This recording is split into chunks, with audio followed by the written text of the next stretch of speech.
Overall, I ucap thank you kepada semua pemberitaan datang ke MASU today. Today our spokesman is Mr. Radha Manari, our General Secretary. Dia akan cakap on behalf Malaysia Airline Employee Union, Sabah Airline Union, Sabah Airline Union and Sarawak Airline Union. That means we are three, Sabah jadi tiga ni. We discuss before this, we agree mengeluarkan kenyataan kuat hari ini, dan kita mulakan sekarang. Saya minta Encik Malik. Terima kasih.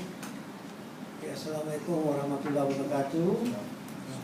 Saya ingin ucapkan terima kasih pada semua pemberita dan stesen TV kerana sudi datang ke sidang akhbar MASU lah. Hari ini kami ingin memberitahu bahawa Kerapatan MAS Kerapatan Bergrade MAS meminta agar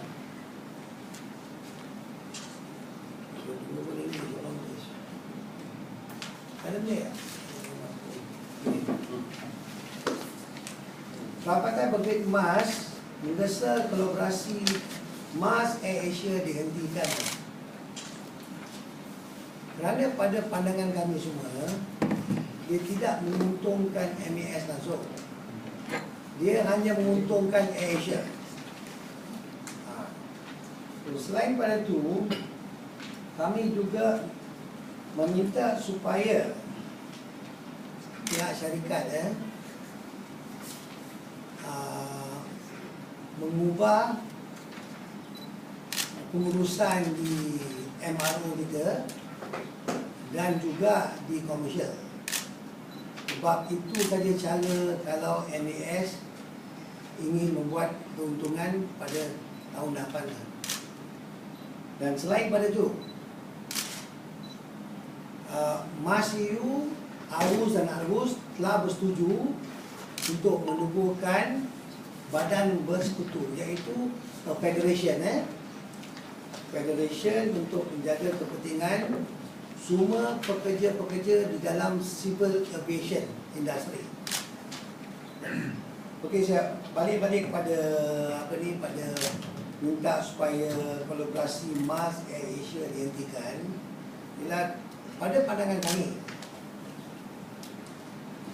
dulu kami ada kesatuan MASU ada mendukung jikalau kolaborasi MAS AirAsia ni apa yang saya bagi tahu kami adalah benar, iaitu dia mengikut landas yang apa dia ceritakan kami. Tetapi apa yang kita lihat sekarang adalah lain.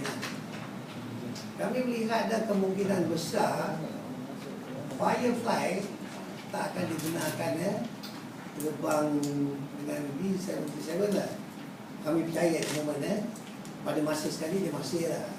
Kami takut pada masa hadapan dia tak akan digunakan. Dan kami pun rasa sangsi kenapa pihak syarikat ingin menubuhkan satu syarikat penerbangan yang baru. Padahal kita dah ada MAS. So daripada dulu lagi pengurusan MAS dulu dia mengatakan bahawa MAS ni akan dibagikan kepada MAS International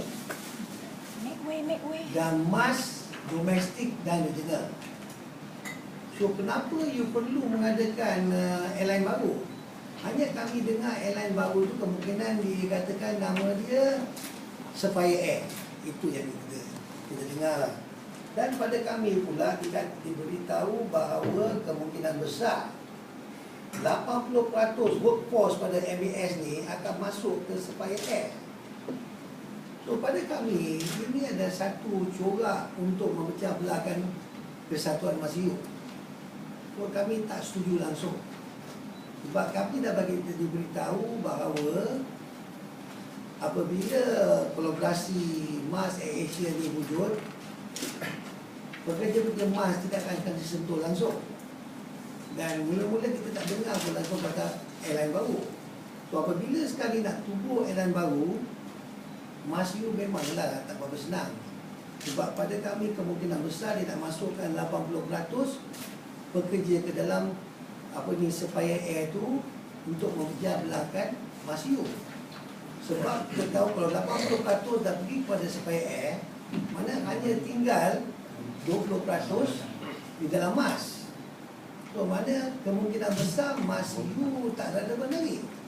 So itu yang kita bagi tahu, ini adalah taktik untuk memperjablakan MASU. Selain daripada itulah, dulu pun saya dah buat press release dengan mengatakan sebenarnya MAS ni boleh buat untuk, memang boleh buat. Because kalau you check the track record of kita punya former MD Tan Sri Abdul Aziz Abdul Rahman, tiap tahun kita buat ni.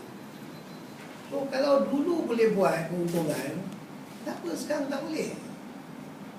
So ada benda dalam MAS ni tak ada. Tapi kita tak mau mention itu, kita serahkan pada syarikat untuk menyiasat.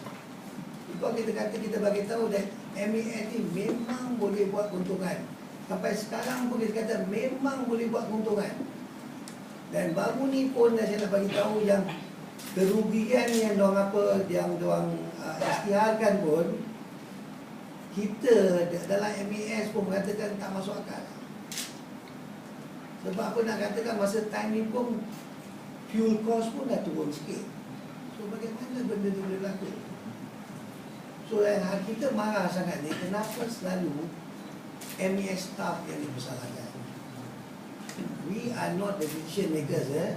Kita semua sini grade staff. So kita grade staff tak buat keputusan langsung. Yang buat keputusan adalah urusan kita. So pada kami satu je, kalau kerajaan nak ambil tindakan, dia patut ambil tindakan terhadap urusan kita, bukan cara adakan kolaborasi. Dan last kita tengok kolaborasi MAS Asia ni, kita tengok hanya menguntungkan Asia. Dan kita takut nanti kita tengok akhir-akhir nanti, kita tengok hanya Asia je satu airline yang buat low cost business, yang lain tak boleh. So macam ni mana dah jadi monopoli lah.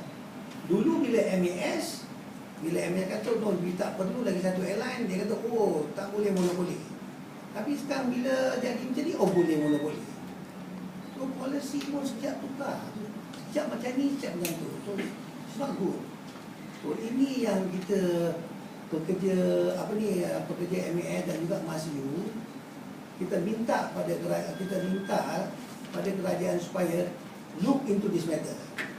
Jangan cari jalan senang,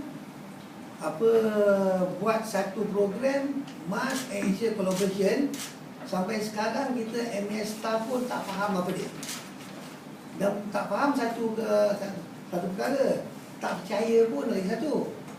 Because kita kata it's not possible satu benda macam ni can work, padahal daripada dulu Air Asia memandang kami sebagai musuh.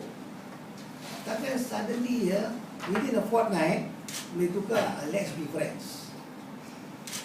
Ini yang kami tak faham. So these are the things sampai sekarang tu yang kita buat press release ni, untuk memberitahu publik yang bahawa MASU dan pekerja MAS tak setuju dengan MAS Air Asia kolaborasi. Itu lagi. So kita minta supaya benda ni dihentikan serta-merta dan find another way to solve the problem dalam MAS. Of course kita sebagai pekerja pun, kita pun nak tengok MAS untung. Siapa tak nak kan? Pekerja akan dapat bonus. Tetapi kalau every year sampai tiap-tiap tahun hundreds, 300-400 million losses, kita sendiri pun tak suka. So we don't like, of course our shareholders pun tak suka. But I believe even our shareholders pun, kolaborasi macam ni pun dia kan macam mana boleh jadi. So these are the things kan, kalau you baca blog pun, saya tak baca, tapi kadang-kadang dapat juga hantar. Tapi to me I think there is something wrong somewhere.